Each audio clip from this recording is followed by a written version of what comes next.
Okay, before I get started, I need to set the mood because aren't we on a second date? Oh, it's not working. Awkward.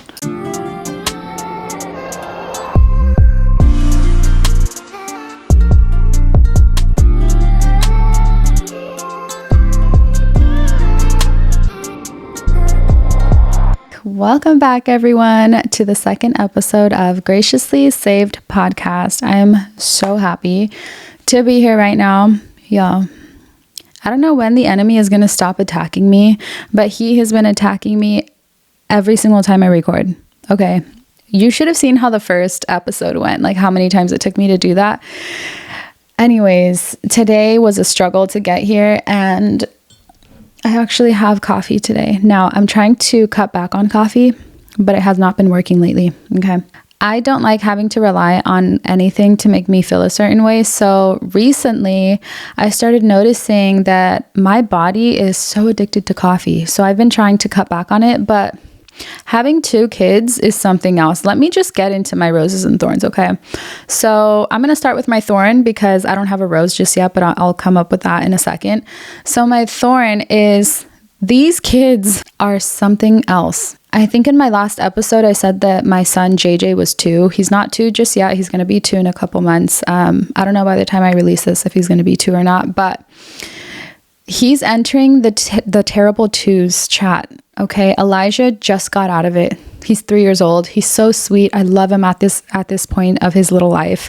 But JJ, oh my gosh, he is something else. He is testing my patience every single day. I'm over here trying to be a woman of God, and he tests that every single day.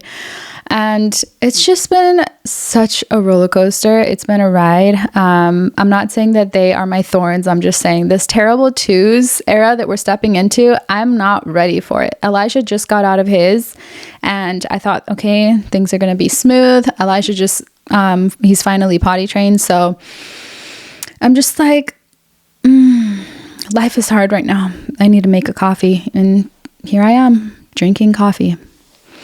Honestly, my self-control it's not the best. That's something that we're working through. Okay. So my rose, what is my rose? My rose is that honestly that I'm recording. That is my rose of this day, of this week. Honestly, it's just been like hectic. If you can't already tell from the stress and the sound of my voice, I'm so sorry. This is supposed to be a healing and comforting podcast, but you know what? Life is a little bit messy, and that's okay.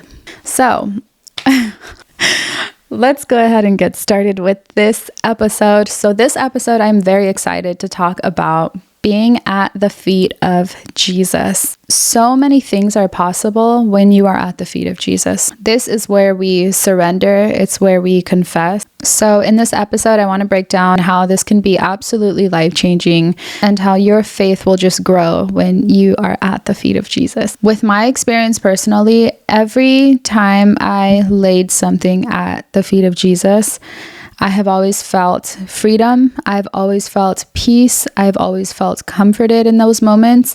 And anytime that I try to carry something on my own, that's when I feel like my whole world is like crumbling apart. I never thought that I would say that surrendering is probably one of my favorite things to do now that I have a relationship with Jesus. And it's my favorite thing to do because it frees me. It brings freedom, literally brings freedom. When we leave all of our burdens at the feet of Jesus, there is freedom in return. There is peace in return. We don't have to carry these burdens that are so heavy because we were not meant to carry them.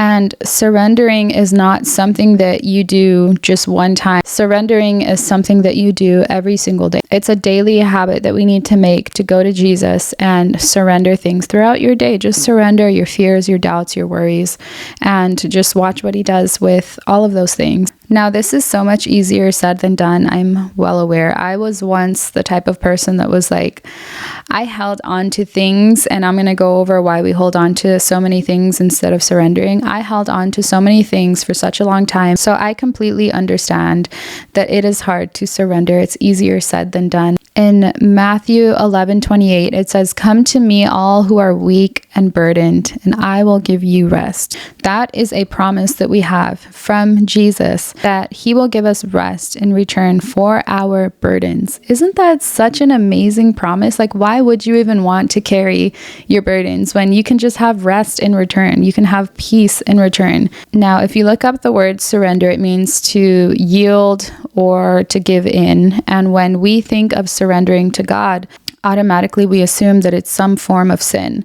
We think that that's all God wants, is just for us to give him our sin. But it's not just that, actually. Surrendering isn't just giving him all of your sin, it's giving him all of your burdens too. He wants us to live a life that is peaceful. He wants us to have rest and comfort. He does not want us to be stressed out of our minds all the time and burdened and weary. He wants to give us rest. So why do we think that we need to carry these burdens? Why is it so hard for us to give God our burden? Now, the first reason I think we don't like to surrender our burdens is because we don't like to release control, right? We want to be the ones who are in control all the time. And when I was new in my faith, I was on fire for the Lord. I mean, I still am, and we should still always be on fire. But it's funny, and I know that you guys might understand this, but when you are new in your walk with Christ, you want everyone around you to know about it, and you want everyone to hop on the same boat. And when they don't, you're just like, what is wrong with you? Even though you were just on their boat a couple months ago.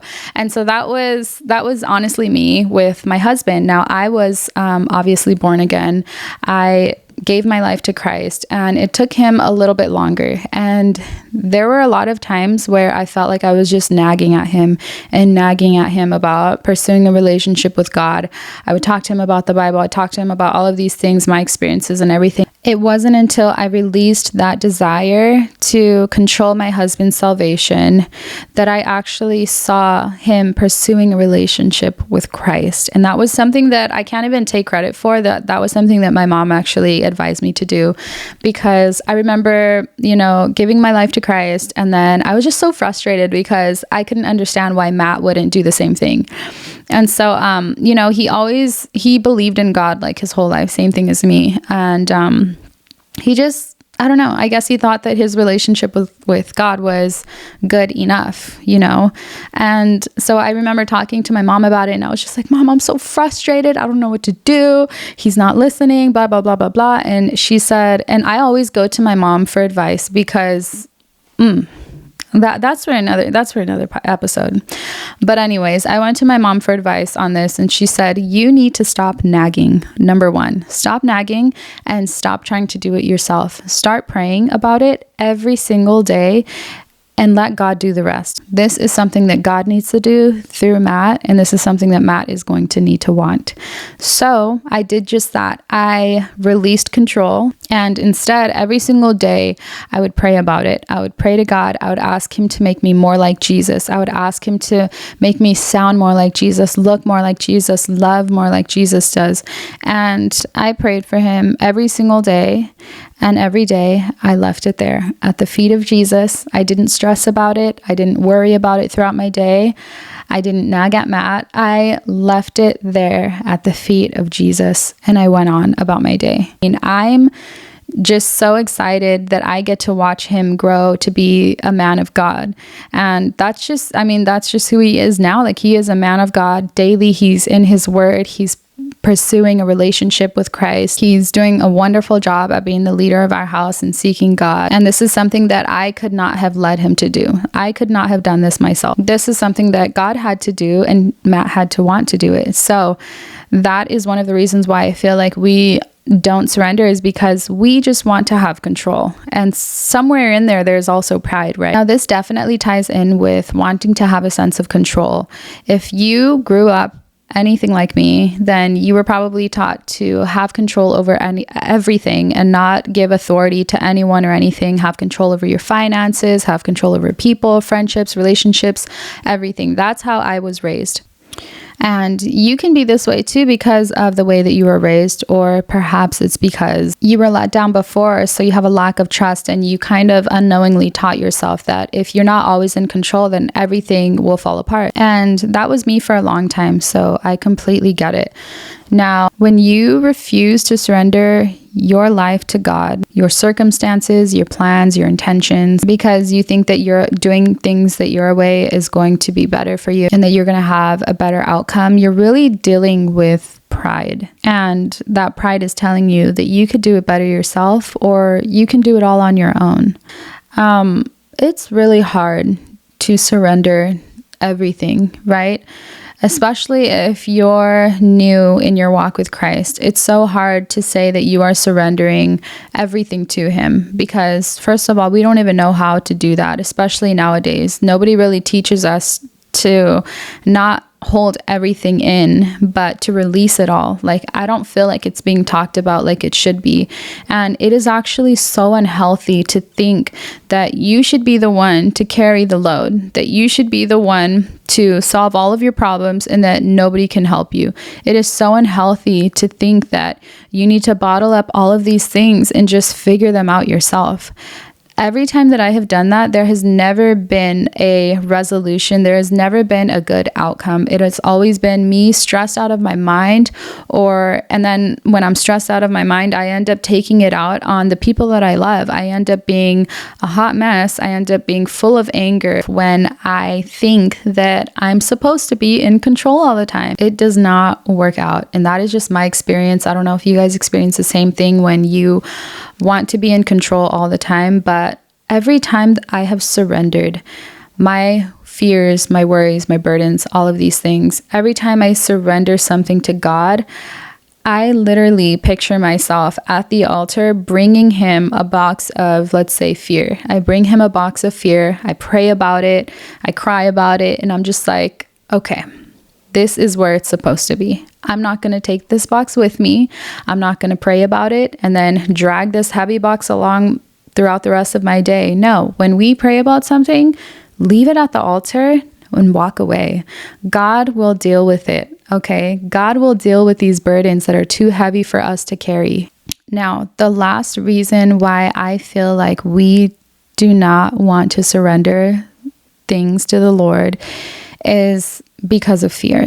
And this one really resonates with me because obviously, if you watch my last episode, then you know that I have had quite a few health issues and I lived in fear for a very long time. I lived in fear of not being healthy ever again. I lived in fear of what's going to happen to my children if I'm sick all the time. Like, am I going to be that mom who's always in bed sick? You know, I had a fear of dying. And so I just remember one day really crying to God, and it was a rough day that I was having. And it started off as something that was like, I honestly didn't want to even pray because I was just so upset. I was so upset that I was still sick. I was still suffering. It was still very hard for me to watch my children. And while I was praying to Him, He was giving me so much peace and restoration mentally. And as I was praying, I realized that God doesn't need to perform some type of miracle for me to keep following Him. And I know that this is something I also mentioned in the last episode, but I also want to mention it now because I had to let go of that fear of not being healed. I had to let go of the fear of what's going to happen to my children. What's going to happen to my husband? Is he going to marry another woman? No, I'm just kidding. I had to let go of the fear of the future. Fear of the future. That's what I had. And I know that a lot of people who are going through some type of health issue can probably relate to me because it is real. Fear is real. It's something that we can try to avoid, and the enemy will use anything he can to instill fear into us so that we will stay stuck thinking about the lies of fear, the lies of the enemy, and we will start thinking less of God and His promises and the truths of His word. And I was just really meditating on that and prayed to God. And I said, God, even if you don't heal me, I will still follow you. Just please don't take your Holy Spirit from me. Don't take your presence from me, because the place that he takes me to when he just allows me to be in his presence is far better than any feeling of being healthy could ever take me to. I truly believe that when we surrender our fears to God, he does something amazing with that because he sees our faith. And I saw a video once that said, when you are living in fear, you are still believing something that is not yet seen. So why don't we have faith instead? That is still believing something that is not yet seen. When you're living in fear, you're still having faith, but you're having faith in the wrong thing. You're having faith in lies. You're believing that these lies are true. And so when I stopped believing the lies of fear, telling me that I was never going to be healthy again, I would never be able to take my kids to school or take them to practice, do things with them.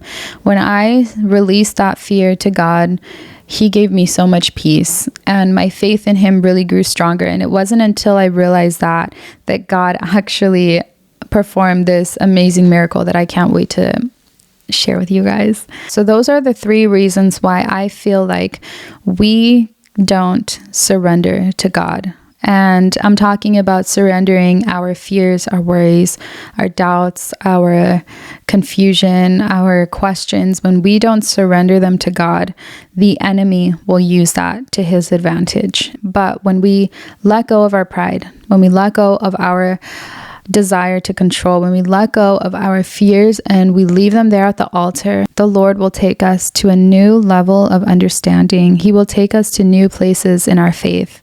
But first, we have to surrender. I know that we want to see an outcome before we put in the work, because wouldn't that be so much easier to just know that everything's going to be okay? But that is not having faith. Having faith is surrendering it, letting go, and just letting God deal with it. And I'm not saying that once we surrender it, things are going to be easy after that. But I am saying that surrendering means rest. Resting is also trusting.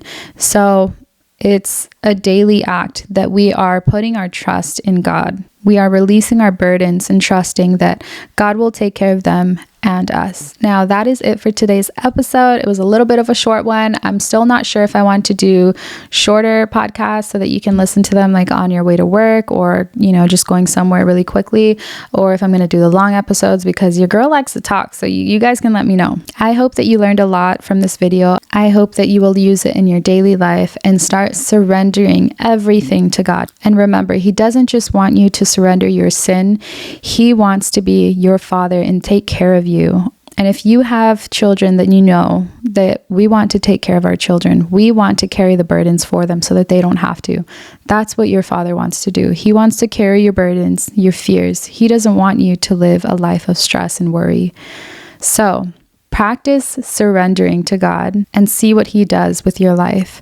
I hope that this video helped you. Please, you guys, give me some feedback here. Thank you guys so much for watching, and I will see you in the next episode. Bye.